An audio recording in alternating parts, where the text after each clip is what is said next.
Hello again, everybody. It's Scott Casper. Takedown Wrestling. Our coverage of the sport continues. This time we head out to Augusta, Montana in a cabin at 37 years old, getting ready for not only a haircut but a beard trim, is Mike Zadick. Mike, how are you? Doing good, thank you. You've got a couple weeks left before you head east, and head east you will. It's been announced out of Blacksburg, Virginia, that you will join Kevin Dresser's staff of the Hokies. Let's talk a bit about that. How did that all happen? Um, yeah, we're heading out soon. Just a situation where I think he was searching for a new coach as far as volunteer positions and guys moving out, and he caught wind of me through a mutual friend and called me up, and I've been around the sport with watching the NCAAs, following it online and stuff like that, but been out of it, and I had the interest of flying me out to take a look at it, and we just acquired some dialogue back and forth, and I flew out to take a look at the school and meet the guys on the team, and that was kind of really the end of it right there. We had a few things that I needed to happen to head there, and it all happened, and we put things together, and away we go now. During your tenure at Iowa as an athlete, you were a three-time All-American and won the crown, the Big Ten title in 2002. Where are you at right now on your weight? You won it at 149. Where are you at today, Mike? My weight? Yeah. I haven't been on a scale, but I'd bet you I'm about 65. 65 pounds. And I'd like to lie to you a little bit more and say I'm a little lighter, but I'm not. So I've put on some weight, and it's actually slowly coming back down. You've been a U.S. Senior Nationals freestyle champ. I remember back in 2007 as the U.S. World Team Trials champ. You won a silver at the Pan American Games. How excited are the kids right now, the Team USA right now, as they prepare for the World Championships to come to Las Vegas September 7th? Well, I can't really answer for them, but knowing some of those guys like Ramos and I guess I know them all, but I can't answer for them, and Metcalf and Herbert and those guys. But anytime you're in the highest level of your sport possible, it's exciting, and not to mention having it right in your own home state or home country. So it's a big deal. It's huge for wrestling. It's huge for all these Americans to be able to kind of defend their turf back here, and the environment is probably going to be about second to none. I've never had a chance to do so, but I guess I and a whole lot of the wrestling fans owe you a debt of gratitude. You gave us some tremendous performances as an athlete, both internationally and then again at the collegiate level when at Iowa. You just absolutely tore it up. You loved to compete. It was just one of those things. Nobody owes me really anything, but it was kind of the mindset and goal I had was instilled to me from my dad when I was young, and setting out and kind of building and working towards the end result, and that's really what it was that I was doing. And there was some days really great practices, not so great practices. Some tournaments were really great, and some weren't. So it's one of those things that you always tried to perfect and continue to get better at, and that's what I was doing the whole time. It comes a time where you're never perfect, but you're maybe not 100% satisfied, and that's the competitiveness of it that keeps you hungry and keeps you building. And looking back now, you look back at your career like a person like me, and you dissect what you've done and what you learned from it. What do you take from it moving on in life, whether it's coaching or being a fireman or a doctor or a broadcast, anything. It's what shaped you, and that's what's important about it. Looking back, I could sit and say, well, let me shut that phone off. And you look back and you dissect, you take from it, it shaped you, and you use that moving forward. But I could probably sit and say, there's a lot of times I lost, and a lot of times I came home very disappointed. I don't know, a whole lot of times I came home completely just satisfied and patted my back. So it's a unbelievably awesome and humbling sport that you just take so much with it or from it, and then you apply it in life itself. So that's kind of where I'm at now, and applying my career and what I've done and my approach to it, and better it, and then deliver that back to the kids and the individual athletes. You know, you understand what it means to be a competitor and a winner in that regard. You understand what it means to be a coach and a winner in that regard. You take a look at what happened in Iowa City, 3 NCAA and Big Ten team titles during your tenure. Since 2005, as a matter of fact, they've crowned 7 NCAA champs, 10 Big Ten champs, 43 All-Americans, 43 academic All-Big Ten honorees. I mean, those are some numbers to be proud of, and you were a part of that. And you bring that to Blacksburg with you. And Kevin Dresser, in describing you, he said you're a winner as an athlete, a winner as a coach. Whether you look at yourself that way, I know you're a pretty humble dude. Your brother Bill is a pretty humble dude. Your dad's a pretty humble dude. But, you know, the numbers speak for themselves. Yeah, thanks. I guess, yeah, we can sit and talk numbers and that sort of thing, and I don't whatever about it really. It's done and over with, and what you really, like I said, you look at what you've done and how you did it, and now you dissect it and you do it better, and you deliver that to these kids, and that's kind of the adventure and the competitiveness of it now is being able to relate to these athletes, and I've said this a couple of times already, but getting them to believe, and sometimes it's believing beyond their own means, and that's what I know. Like Gable was so well known for, is giving a guy like Jesse Whitmer, who was he's stepped up and just won a national title, and that example is used a lot. But there's guys that that were good and they believed, but they probably didn't even believe as good as Gable got them to believe.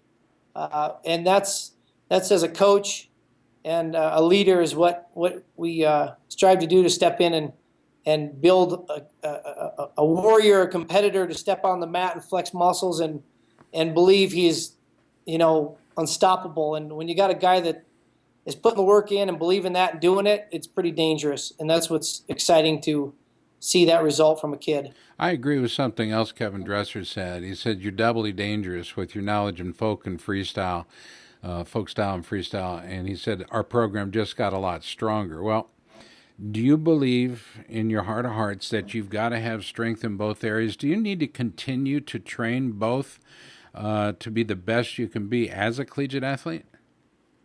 Hands down. I mean, people can sit and argue that back and forth about folk style and freestyle, but I'll tell you what, I was raised in freestyle and Greco wrestling. I didn't wrestle a folk style match till I was in 8th grade. Wow. And I had 4 of them, and that's it, because it was a little city thing. And then I started high school the next year, and I ended up winning 4 state titles and went on and had an okay college career and what have you. But the main thing I say about that is you take these kids that have wrestled folk style their whole life, and then you take them to junior nationals, and they're folk style champions, and they go to juniors, and they go to these big open freestyle tournaments, and they're 0-2. And the transition of being a great freestyle and Greco wrestler to freestyle or to folk style is a lot simpler than going from being only folk style oriented and stepping into freestyle. And you see it across the board. I mean, there's a lot of stud folk style kids, and they get into a freestyle tournament and they're getting rolled around all over. And I think that freestyle skill set is, it's better than like just with leg finishes and attacks and body position on the mat. You become a better folk styler by being a great freestyle wrestler. Well, you stepped aside or stepped away from wrestling for a little over a year. You seem to be coming back with an excitement, a newfound passion to be at Virginia Tech, to be back in the sport. Are you ready for it? Oh yeah, yeah. No, I've used kind of the word the itch, but it's been in me. It has been in me. opportunities maybe if I called somebody up were there. I didn't really call anybody up, and I had a few people call, but it was one of those things. After leaving Iowa, I settled back here for a little bit and spent some time with siblings and mom and dad and cousins and uncles and aunts and nieces and nephews and things like that kind of filled up that void maybe from being away from them so much. And then after a little bit of time, things start they start cultivating, and that coaching and that wrestling passion just grew. I stepped into a high school program and volunteered there this year, and just had a great time with it, and the kids did great, and the program's a great program, and the satisfaction of winning a state title this year with the team was fun, and with 12 kids, and it was fun for the community. It was rewarding to myself, and it was kind of that springboard to let's go up to the big leagues, and not like you can just step in and do it, but I tell you what, you get after it the exact same way and the same mindset, and that's how you're going to do it. We're talking with Mike Zadick, 37 years old, his first time in the Nike hot seat. I hope it's comfortable. I don't want it to be uncomfortable. Nike usually does a pretty good job of making things that are comfortable. Let's talk a bit about Kevin Dresser. You've long known about Kevin Dresser, not just a great college coach, but putting the Virginia Tech Hokies in an enviable position of being that team on the East Coast as they press west. Team to beat. Well, they're doing a pretty good job of beating others now with two great young coaches in here. Mike Zadick, the more seasoned of the two, joined by Derek St. John. Was that a package deal between you and St. John? Did you have any input there as to who Kevin Dresser was hiring?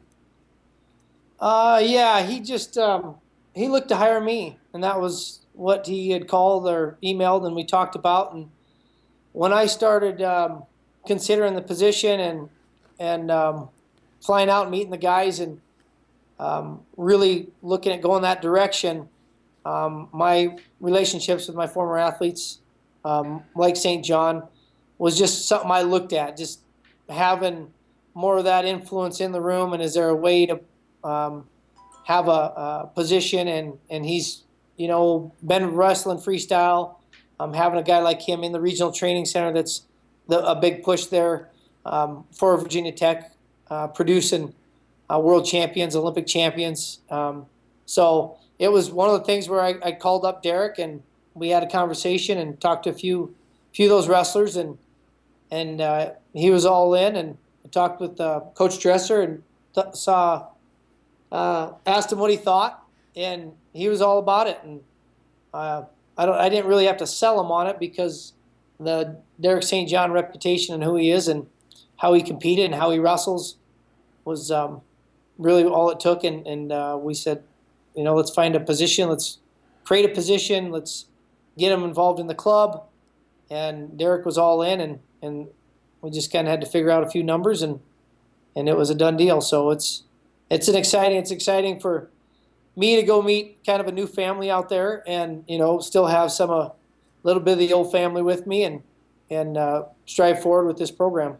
What do you know about the hunting and fishing opportunities in and around Blacksburg? Everybody asks me that. I know I've got this reputation of being this mountain man hunter, and I live in the mountains and stuff, but I grew up hunting. It was just a passion of mine, and I've been hunting every fall during hunting season. I've trapped in the wintertime, and I've just enjoyed that life. That's what I do every day. Even if I'm not killing animals, hunting, I'm hiking, I'm watching them, I'm videoing them. I enjoy that kind of thing. And then I worked for an outfitter for the last few years, so that's what I did every single day. So yes, it's fun to me, but this is a wrestling job that I'm looking at building athletes. This really has nothing to do with going out and is the hunting. A lot of people said, how can you, go from where you're at to Virginia? And it is crazy. It is a little bit of a culture shock, but doing crazy things and kind of going off like that is, that spontaneousness is how I am. And I actually didn't even look at the hunting. They took me fishing when I went there, and it was a good time. But my fix is going to be being in the room with athletes.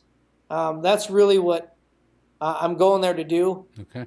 So the release part of life, if you need to get out hunting, I'll have a week or some time here and there to go do something like that. But I said it earlier, it could be in Zimbabwe I used, but I mean, it could be anywhere. I could be in Siberia or China. It's the main reason I'm going to Virginia is to go to a wrestling room with wrestling mats in it and pretty much live and develop in there.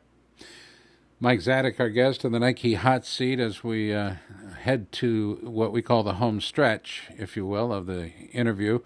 Mike, there's been people that have been in your corner. Bill, coaching at 42 years old, coaching for Team USA. Are you guys in pretty close contact, you and Bill? Yeah, we're very, very close. We've been always have like best friends. I mean, we talk quite a bit, and we just, I don't know. I mean, my family, we really love each other. So we say it, we talk, we show it. I hug my dad, mom, and siblings, and tell them I love them all the time, and that's just how it is in our family. So there's nobody in our family that is not like that. So we have a very lucky and close-knit family. All right, so truth be told, are you ready? Yeah. Hardball. Who grows a beard faster, you or Bill? We never really asked. We never did that competition, but I think he's got his work cut out if he wants to compete with me right now. I think he does too. No. Nice growth, buddy. Nice growth indeed. That's Bill's a little politically correct, and he's a handsome guy with a good trimmed beard, and I just kind of let it go. So. Mike, it's always good to talk to you. Congratulations on your new job, Virginia Tech. Lucky to have you. I don't know that we were surprised once we heard it was done, as far east as it is. I got to tell you, I think Virginia Tech is just on the verge of exploding, and one of the reasons why now, Mike Zadick. Another reason why, Derek St. John, great leadership, Dresser and Tony and the whole team there. It's going to be interesting to see this team evolve over the next year or so, but congratulations. Thank you. I appreciate it, and I look forward to getting into Blacksburg and getting with our guys, the team, Tony, Coach Roby, Hoffman, Dresser, and all of us moving forward. It's going to be exciting. Our very special guest today has been Mike Zadick. He's somebody I've watched for an awful long time. He's a thrilling guy to watch as a competitor. He's very knowledgeable, very smart as a coach, and he'll make his mark in Blacksburg and on the balance of the NCAA. Competitors, beware. The Mountain Man's back. Blacksburg, Virginia is his intended goal here in just a few days. And he has been our guest in the Nike Hot Seat today. Mike Zadick. Thanks, Mike. Thank you very much. I appreciate it.